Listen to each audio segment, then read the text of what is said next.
It's been reported the Dallas Stars have offered an 8-year contract to Wyatt Johnston. What number are you comfortable with signing Johnston to long term? We'll do a Devils preview and shooting star on a Tuesday edition of Locked On Stars.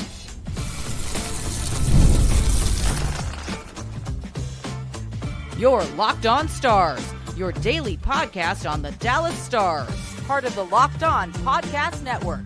Your team every day. Howdy, Stars fans. I'm Joey Erickson, former producer of 105 Through the Fan. Please be sure to subscribe. We are free and available wherever you get your podcasts and on YouTube. And as always, thank you so much for making us a part of your day and making us your first listen. A report came out that the Dallas Stars have offered an 8-year contract to Wyatt Johnston for a little over $8 million. But what number would you be comfortable with giving Johnston long term? Let me know in the comments below. We'll also do a little trade deadline talk. We'll have a New Jersey Devils preview for you as well. The Devils will be without Jack Hughes, who took a very uncomfortable fall the other night against Vegas. And we'll play Shooting Star to wrap up a Tuesday edition. Please be sure to hit the subscribe button, hit the notification bell as well. Never miss an episode of Locked On Stars, and appreciate you everydayers out there rocking along with me every single day here. And let's jump into some Wyatt Johnston talk. Of course, he's a hot topic after a hat trick the other night. And it was reported by Cam Robinson.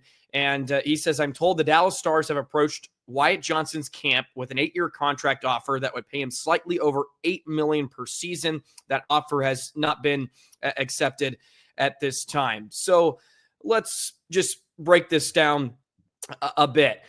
The Stars have a ton of cap room, especially within the next few years. And Wyatt Johnston is going to be a future number one center for the Dallas Stars at some point, probably by the time Rope Hentz's contract comes to an end in a few years' time. He's going to be an integral part of the Dallas Stars for the next decade, in my opinion. And when the Stars eventually lock him up, I think this is going to happen. I don't see a world where the Stars would not lock him up long-term at this point, because he's 21. We know the ceiling of his game, and he's separated himself even from his own draft class in a way. You look at the 2021 draft, he has 161 points. That's the most. 84 assists.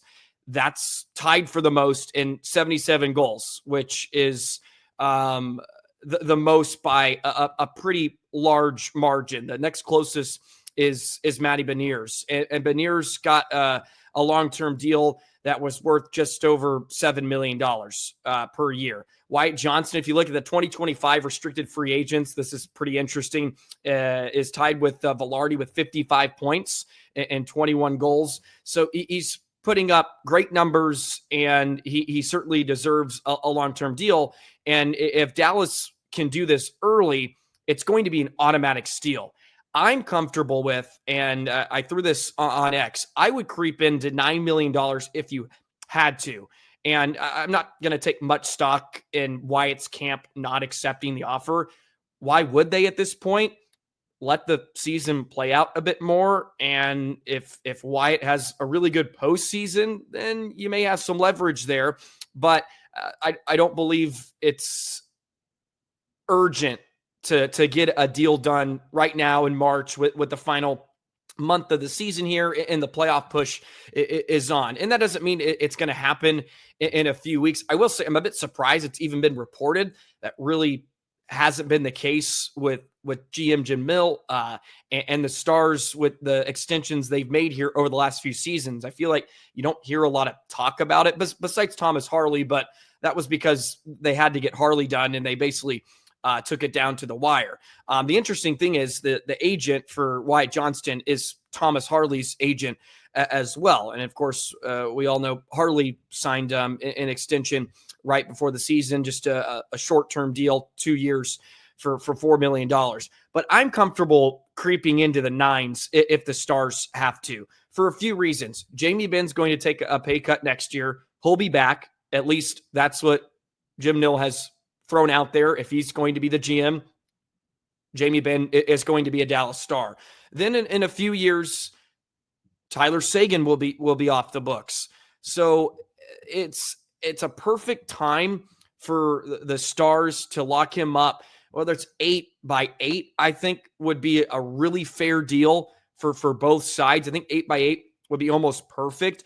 I would creep into 9-2 would probably be my max, just because I love the player. You all know I think he's going to be an elite center iceman in the NHL one day. And I think when ink goes to paper, it's going to be a steal, especially if you get him within, 8 million to 8.7, which is not out of the realm with how the Stars have kind of gone about their business. And I think Wyatt is really comfortable here. It's where he's started his career. I think Joe Pavelski could be in his ear and have some sound advice for him that you're going to be in a great spot and you can contend for years. That's really the best part about this, and which sort of fires me up. These conversations are even happening because you lock him down. It's just another piece of the puzzle that will keep Dallas really stinking good for a long time, because Jamie's coming off the books next year, and then 2 more years, Seguin at 9.8. Like, that's going to be massive too. And you can continue to build around Wyatt Johnston, who I think is going to be the future captain at some point of the Dallas Stars. He feels like he's going to be your focal point. Ropehans will be around for 4 more years. He's under contract till 27, 28. What player is he going to look like as he gets into his mid-30s? And then Wyatt will sort of be I think he'll be your building block. He'll be your foundation as your number one center moving forward. How do you build around him? Robertson, of course, will have a contract coming up in 26, 27. He's a restricted free agent. So there's a lot of decisions the Stars have to make, but also decisions that they can make easier on themselves by getting Johnston at a good number in a fair deal. That's why I'm not afraid if you had to creep into the $9 million mark. The cap usually is going to go up. You expect it to increase a bit, and then the Stars are going to have building blocks galore and money to work with. So I just think it's a great sign that they're even trying to work something out. And I'm curious what the number is going to be, but man, I'm pretty comfortable giving him whatever he wants in a lot of ways. He's sort of in the Otter camp that I was last year too. Just whatever he wants, just get it done. It really doesn't matter. It'll be a steal, I believe. And you don't have to worry about it for 8 years. So just good stuff all the way around, in my opinion. So I'm curious, what do you think the fair number would be? Let me know in the comments below. Are you a bit nervous to give a 21-year-old maybe $9 million? Would you rather it be somewhere along the lines of Rope, whose long-term, I think, was 8.45. So I think in there, that would be I think that would be a fair deal too. It's really interesting. If you go to Puckpedia, you can see the depth chart, and Johnston's like a third center, but is he really a third center? But you look at his contract amongst some of the other third line centers in the league, like Kevin Hayes making $7.1 million, Philip Deneau 5.5, Max Domi 3.75, and of course Wyatt's still on his rookie deal, so this isn't a huge surprise. But you just look at other third line centers in the league, and you're like, yeah, he's a class above. Okay, he's a class above, and yeah, you look at his draft class. I mean, he's separated himself even from Beniers in some way, in some ways. And I've never been a giant fan of Matty Beniers. Although I think he's a good player. I'd rather have Wyatt Johnston, of course. No disrespect to him, but Wyatt's going to get paid at some point. And I think it'll be great, really, no matter what the deadline is. I did want to touch on this article from NHL.com by Mike Zeisberger. Jim Nill was interviewed by Mike, and there's some interesting stuff on the deadline and how the Stars may be looking to add some more. So wanted to share some quotes from this article, and they touch on CC and Granlund, and I've sort of already went over this about a week ago on Locked On Stars about how he was really proud of the group for pushing through in January with all the injuries they were dealing with and winning games. So they wanted to add a defenseman with Niels being out for the season, of course, with Cody Ceci, and then Mikhail Granlund just seems like a great fit. But he did have a quote in here that says, "I fully understand the dilemmas some teams on the cusp are going through right now. If you're a team that's in the fight to make the playoffs, it's too important to make the playoffs. To make the playoffs is huge for those franchises. Teams are going to have to make some decisions, and that's why I think it's going to be down to the wire to March 7th. You might have some guys suddenly being put on the market at the last minute because of that." And Nils did say sometimes it pays to strike early, but he also did say you can never have enough defensemen. So I'm sort of in this camp that the Stars need to go out and add a body on the blue line. He said, quote, "You can never have enough defensemen," he said. "So when we look at some of that, we'll see what's on the market. That's probably the biggest obstacle right now is what's available until we get a full feel for what's out there." And there's just a lot of teams that are still in the mix. And I've sort of touched on this as well here as the deadline approaches. There's just a lot of teams that are 5 to 7 points out of a wild card spot. And at some point there are going to be some decisions made by teams like, okay, this isn't our year. Let's sell, maybe get some picks, get some pieces for the future. Those conversations will have to be had.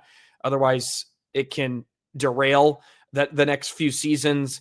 Like even New York, I'm curious because they did go out and just add a piece, but is that necessary? Is that really the road that they kind of want to take? Like even Ottawa's right in there. Montreal, Boston, for as many issues that they have. I mean, they're 2 points out. I mean, you look at the East in general, like Philly, who's 7th right now in the wild card. They're 5 points out of a second wild card spot. So are like those teams just going to be willing to give up a ton of pieces just for the heck of it? And, Rasmus Ristolainen, that's a name we've thrown out there a little bit here on Philadelphia. And if they don't get the asking price they want, why just sell them? Right. So, it'll be curious, but there was some good stuff in that article. Be sure to read it in its entirety, as I usually encourage you to, so you can get the full context of everything. But it's on NHL.com. Mike Zeisberger came out yesterday. Quick little Q&A with GM Jim Nill. So there we go. Little housekeeping here to begin a Tuesday edition of Locked On Stars. Dallas back at home tonight, hoping maybe for a third straight game of putting up a touchdown. And they have the New Jersey Devils in town, who they just defeated a few weeks ago. So we'll discuss that and do a Devils preview in just a moment.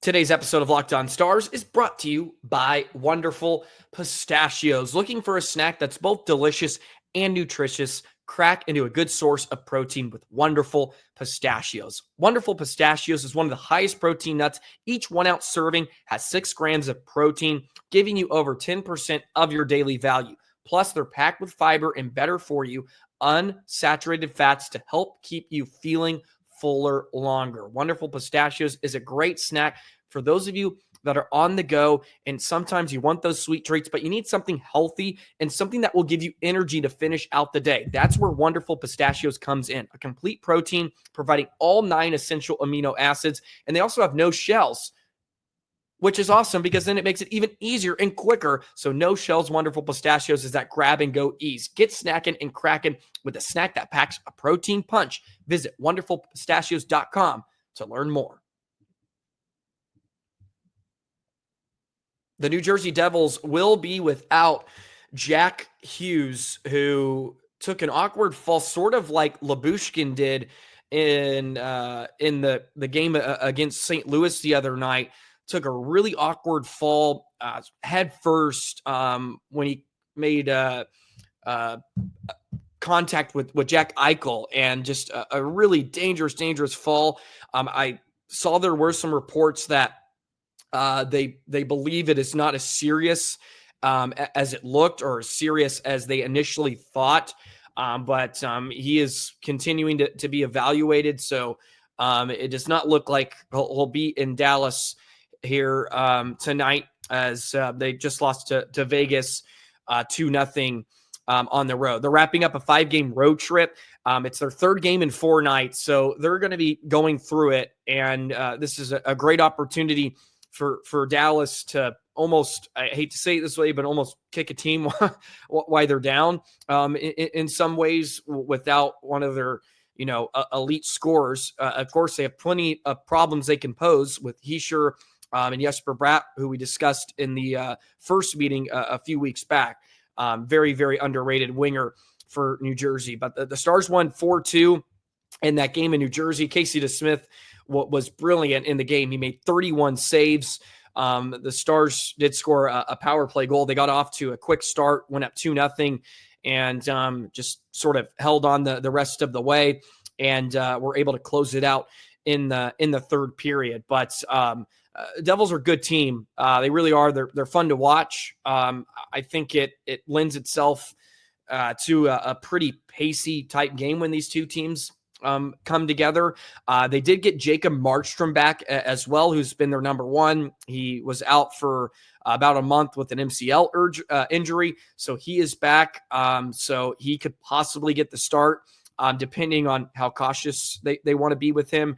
I heard pretty good things about his start in Vegas, although they lost 2-0. It was 2 power play goals, and supposedly had a nice return to the lineup.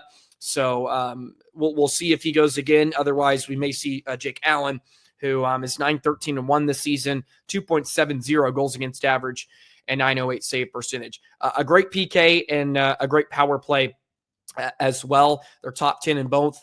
The Stars are 14th now in the power play, 22%. So they're slowly kind of crawling their way back into where we would expect them to be for the majority of the season. And that's a top 10 power play. And that's what they've been since the new year. First now in the NHL on the penalty kill, which is great too.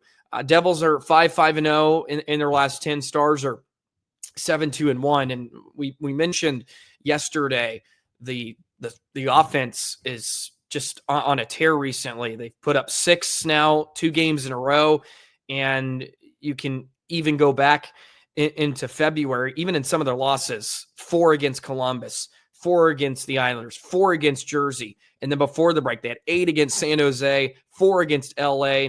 And then they had 1 against Anaheim, but 5 against Columbus as well. So the Stars are starting to hit a groove. And I think a lot of this has come down to the fact too, Dallas isn't as concerned with trying to win the Central. At least it doesn't feel that way, because we're not hearing those rumblings.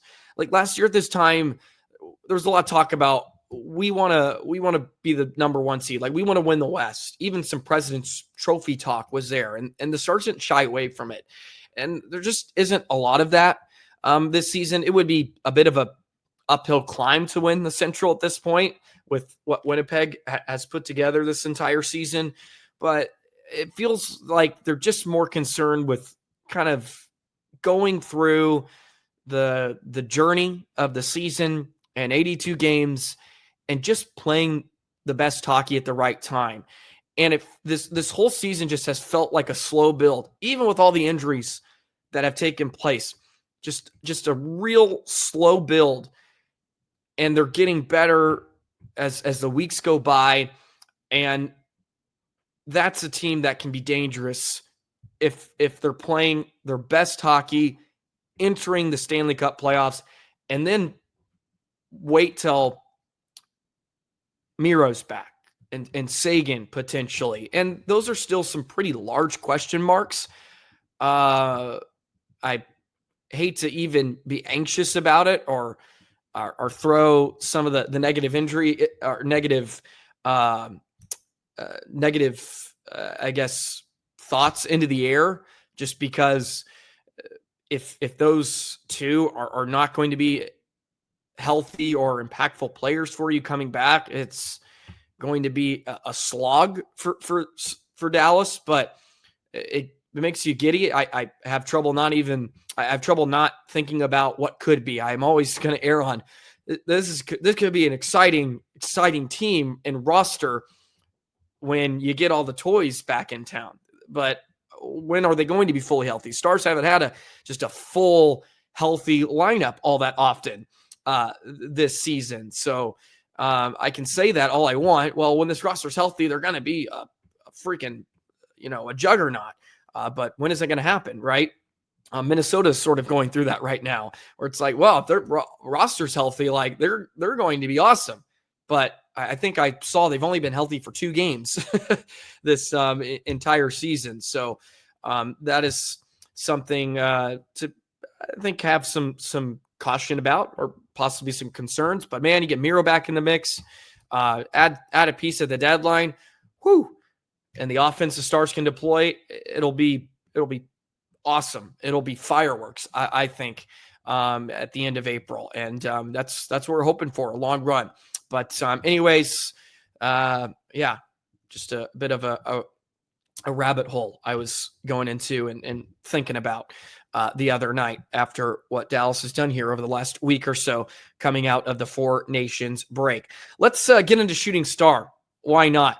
Let me know your pick for the Dallas Stars MVP on a Tuesday against the New Jersey Devils tonight. I'll share mine in just a moment.